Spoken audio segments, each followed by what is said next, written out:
Hey, hey, it's a Tuesday here at the drive-in, and I'm your host, Brian Jew. Oh my gosh, it's so cold outside. It's freezing, and we're way into December right now. No more autumn leaves. It's going to be nothing but cold air until probably around March. And winter gets really cold here in Korea because we're so high up in the air. We have so many mountains here in South Korea. But you know what? You can turn the heaters up. It's getting hot in here, so take off all your clothes. But don't take off your clothes. You're probably at the office building. You'll get fired, and then I'll get blamed for it. So keep your clothes on, but I'm going to make it hot for the next hour for y'all. And the first song for today is from the Mr. Bean original soundtrack. Now, remember, I said this before. Rowan Atkinson said that he's retiring Mr. Bean, which means that all the Mr. Bean films are going to be classics. Bean, the ultimate disaster movie, was released in 1997 and is about Mr. Bean traveling to California to work in an art museum. Mr. Bean is a nice guy, but he's so clumsy. And here's a song, Have Fun, Go Mad by Blair from the Mr. Bean, a movie Bean, the ultimate disaster movie original soundtrack.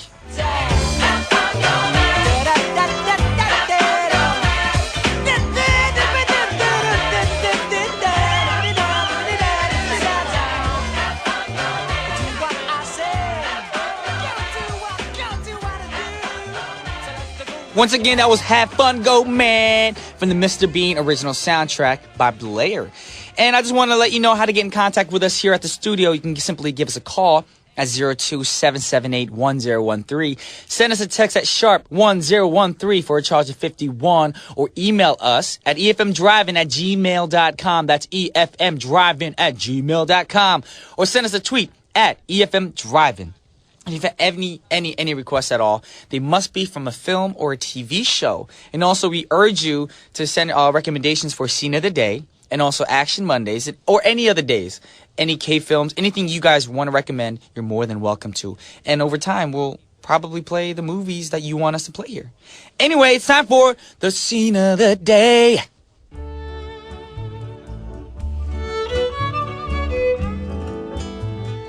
All right, today's Scene of the Day is a classic from way back in the day. It was released in 1939, and it starred Clark Gable and Vivien Leigh. And I'm talking about Gone with the Wind.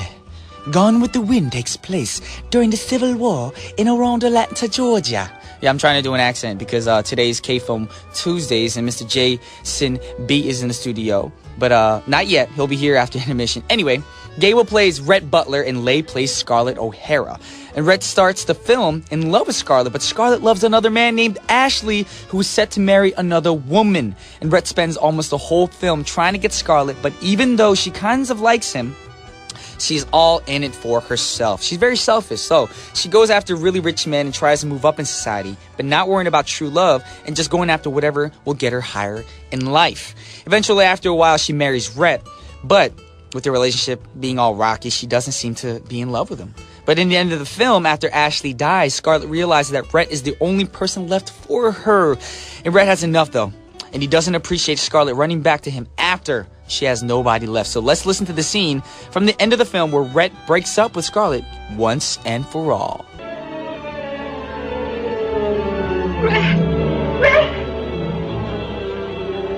Rhett! You go. Where shall I go? What shall I do? Frankly, my dear, I don't give a damn.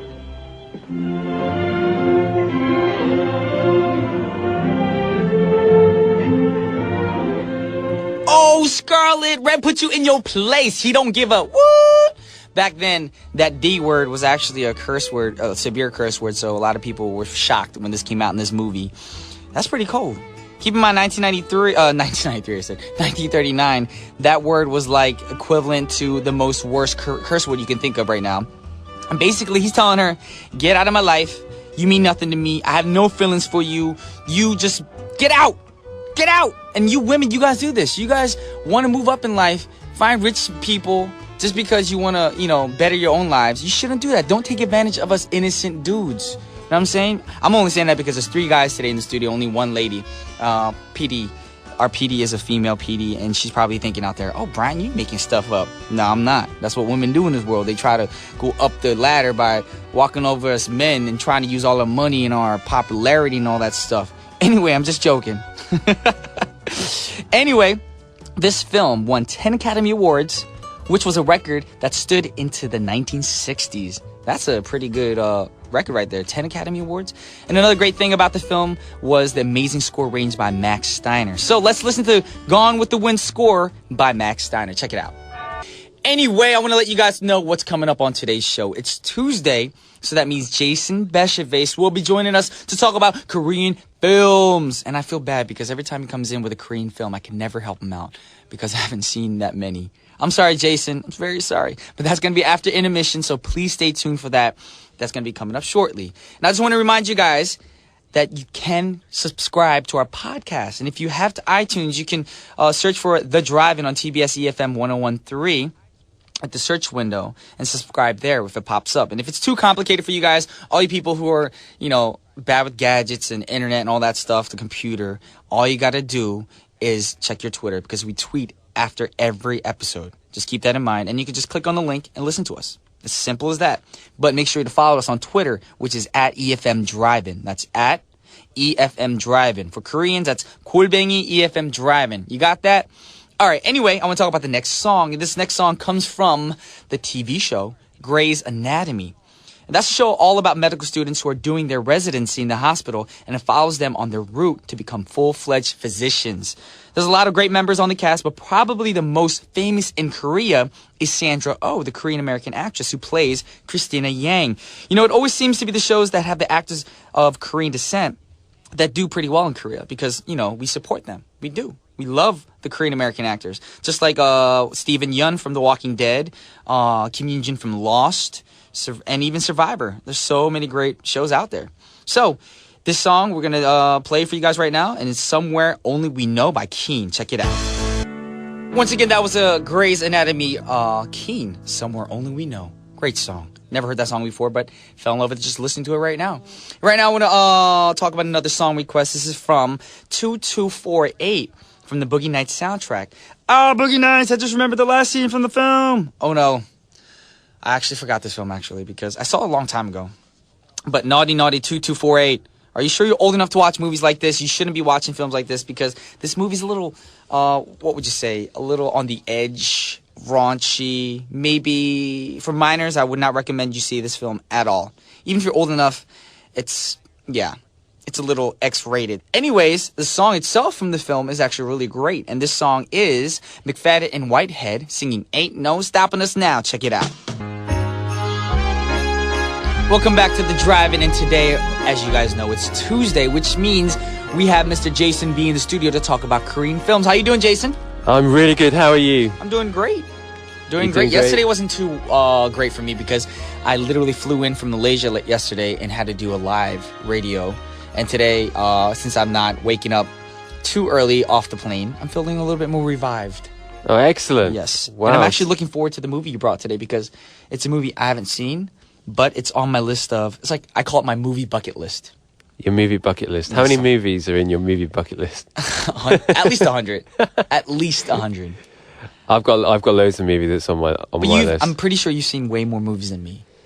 Perhaps, but I've still got loads of films that I want to see. But this movie, My Sasago Yefkijakinginya, it's a classic. It really is a classic in Korean cinema, made back in 2001. Okay. So it's a romantic comedy and a movie that I'm going to talk about later, just briefly, about a movie that's coming out this week is also a romantic comedy. So I thought, well, let's go back to kind of the one of the classics.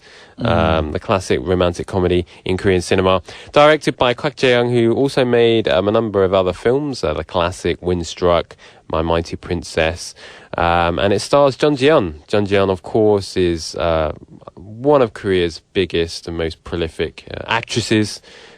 She's in that awful Hollywood movie Bloodlust Vampire, but she's also in The Thieves, in Berlin, and a few other films. And it also stars Cha Tae-yeon, who's in Champ, Speedy Scandal, another big actor here in Korea. Yes. Also and he's also a singer, too. Yeah, he is a singer. He sings on that soundtrack, doesn't he? I think on the Speedy Scandal. And he's a funny guy in real life. Because I personally know him. I don't know Jung Ji-yeon, but if you ever hang out with Cha Tae-yeon, he's a very funny, goofy guy. Jung Ji-yeon is just very beautiful. She is very, very beautiful. Yes, she is. She got married earlier this year, of course. I know, that broke our hearts, all the guys in Korea. I actually met Chateyan a few weeks ago. Actually, no, a few months ago. And I agree. He's a very, very charming, nice guy. Yeah. Very genuine as well. He's kind of funny. Yeah. I've seen He's him. very funny. Yeah. He's on these shows as well, and where you get to see his kind of more kind of genuine The humorous variety side. programs. Yep. Exactly. Also starring Kim Min Moon and Song Ok-suk. This movie is actually based on a series of true stories posted by Ho-sik Kim on the internet, describing his relationship with his girlfriend. And these were basically later transformed into a best-selling book, and the movie follows the book closely. So it's kind of it's based on a kind of an internet kind of book. And it just follows this kind of interesting relationship between the main character Kyung-woo and the girl. And so the girl has some kind of personal problems, and she's kind of coming to terms with. And Kyung-woo's kind of he kind of comes into contact with this girl by coincidence, and then they progressively start this very interesting a relationship. And so, it's a very, very funny film. It's one of those films that just makes you laugh. Actually, when I was first kind of coming into contact with Korean cinema, this is one of the first films that I watched. And in all honesty, I didn't actually get some of the jokes in this movie. But as I became more familiar with kind of Korean culture and the language, I started to get to understand some of the more kind of subtleties in this film. And So I'm assuming you watched this more than once then. I've seen it many, many times. Oh. I've seen it many, many times. I think one scene that comes to mind is when Jun Ji-hyun is kind of down in those shots of soju. I just didn't really get it when I first watched it, but then after kind of coming into contact with the drinking culture here, I realised why that scene is actually quite funny. So it's a very one of those films that's quite addictive. You when you start watching it, you just can't take your attention off it. You're just kind of glued, and it's quite a long movie actually. The DVD director's cut is like well over 2 hours. Okay. And it just leaves you engaged. So it was one of those movies, and you saw it more than once. I'm assuming this movie was a very successful movie. Very, very successful. Made around 4.8 million emissions, which even by today's standards is a lot. Wow. And for romantic comedy, I mean, romantic comedies generally, they're a common kind of trait in Korean cinema, but they don't actually make this kind of cash. So 4.8 million emissions back in 2001. This movie became kind of a template in many ways for Korean romantic comedies. And it was so good that the States, they did this movie in the Western. Well, they remade it. I refused to see it. I watched the first 10 minutes and switched it off. I heard the American version or the Western version wasn't as good. Yeah, it was. Well, it was. I just don't. Like, I'm going to be honest here. I just don't understand why they buy the remakes for these movies. I really don't. It was made in 2008, starring Alicia Cuthbert and Jess Bradford, and directed by a French director who I've never heard of, Yann Samuel. And it just went straight to DVD. It wasn't even released theatrically. So I just don't really get why they remake these movies. And the thing is about My Sassy Girl is it's a very Korean movie. The culture in it, and the underlying themes, it's just very, very Korean, and I just don't see how they can translate that into a Hollywood movie. That's true.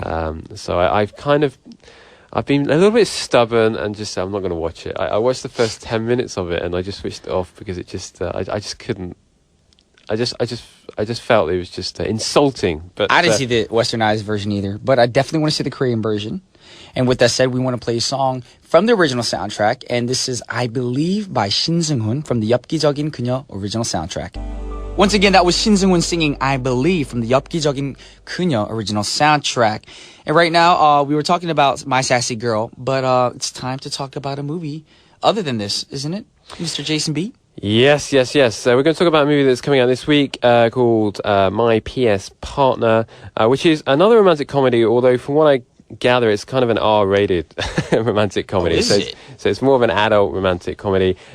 We've seen a few of these. Petty Romance is one that I can think of, which is quite a successful kind of more kind of adult-orientated romantic comedy. My Sassy Girl is generally I wouldn't say it's necessary for all ages, but certainly the demographic is a little bit wider. This movie is directed by Byung Sung Hyung, who directed The Beat Goes On. I haven't seen that movie, but would like to. And it's starring Ji Sung, who's in mainly dramas, Protect the Boss and The Royal Family. And I sang the original soundtrack for Protect the Boss. Oh, really? I'm just throwing that out there. Wow, I haven't seen the drama, but I will be. I'll check it out. Also stars Kim Ha-jung. Now, Kim Ha-jung is quite another big name here in Korea. She was in the movie 200 Pounds Beauty or 미녀는 괴로워 back in 2006. Now, this is the first film that she's been in as a kind of a lead since 2006. So that is 6 years ago. So it's quite a long time. So I'm really interested. I'm quite looking forward to seeing her in this movie. 200 Pounds Beauty was a very, very successful film. And when she did, she was a singer, and it was not only popular here in Korea but across Asia. So I'll be very, very interested to see how she kind of plays the role in this movie. Like I said, it's a bit more kind of a mature romantic comedy. So I'll be quite curious to see her kind of more, not necessarily mature side, but perhaps it might be a bit more of a challenging movie, a challenging role. So I'm very, very curious to see her in that. Also, actually, I'll just give you a little bit of a lowdown. The film follows an impatient girlfriend who falls in love with a stranger she accidentally calls instead of a boyfriend. And apparently it's being labelled as an exciting, disastrous, sulky episode, pleasantly described as an eye-popping, exhilarating romance movie. So there you go. If you want to see it, it's coming out in cinemas this week, or theatres. Okay. Yeah, this week. And then another movie I'm just going to give a quick mention to is Arirari, the Korean cinema. Yonghwa Pan is the Korean title. I saw this movie. It's a documentary. It's directed by Jung Ji-young, who directed National Security, also directed Unbowed, that amazing film that I spoke about a few weeks ago. This movie is a must-see for Korean film fans. It's a documentary about Korean cinema. The directors basically interviewed like so many directors, actors, actresses. Kim Ha-jung is actually in this movie. She's interviewed, I think, at the Busan Film Festival. So anyone wanting to gain a bit of an insight into the Korean film industry, this documentary is a must-see. When I went to the premiere, a couple of weeks ago, it actually had English subtitles. Okay. So I don't know whether this means that when it's released this week, it'll have English subtitles, but check it out. Definitely check it out. Definitely check it out. I have a feeling it will have English subtitles, but I can't confirm it. Then we're going to need help for you listeners out there. If you guys do see this movie and happen to notice there are English subtitles, please tweet us and let us know so that we can update all the listeners here. Very, very good idea, Brian. Yes. It is a documentary, so it won't be on wide release. It's kind of an indie. It's not a major release here in Korea, but it'll probably be playing in some of the kind of the art house cinemas. Okay. And maybe some of the kind of multiplexes, but perhaps on just one screen. So, but do check it out. It's definitely recommended. I absolutely thoroughly enjoyed it. This director for me has become the director of 2012. Awesome. Jung Ji-young. And with that said, it's time for us to say goodbye to you already. Already? So you want to go home. You're like, it's too early. I'm going to go back home, have some breakfast. No. I want some breakfast. But since we were talking about Kim Ha-jung earlier being in the film that you recommended that's coming out this week, we have to play a song that she sang because apparently the soundtrack for the upcoming movies we don't have it here yet. So we're going to play a song from 미녀는 괴로워, the 200 Pound Beauty original soundtrack. And this is Kim Ha-jung singing Maria, requested by Claire. Thank you, Jason. You're very welcome. See you next week. See ya. That was Maria, sung by Kim Ha-jung from the 미녀는 괴로워 original soundtrack. Right now, we have another song request from Serena and Sherilyn. Both of these girls were actually in Malaysia over the weekend and watched me perform with their wave. So thank you guys, or girls, for coming out to see us. And right now, I want to play this song for you guys because you guys are so lovely and beautiful. You guys show me so much support. This is You'll Be In My Heart by Phil Collins from the Tarzan original soundtrack. Just look over your shoulder. Just look over your shoulder. Phil Collins, you gotta love him. Beautiful voice, beautiful voice. Anyway, unfortunately, with that song playing in the background, it's time to wrap up this show. Yes, the show is too short. I know. Brian and 괴로워 because the show is too short. All right, we have 1013 Main Street with An Jung-yeon next, so please stick around for that. And right now we're going to play a song requested by Daniel before I go. And this is from the movie Life is Beautiful. Life is beautiful. Life is grand. And this is Abbiamo Vinto. And this is Brian Ju signing off, and I'll see you guys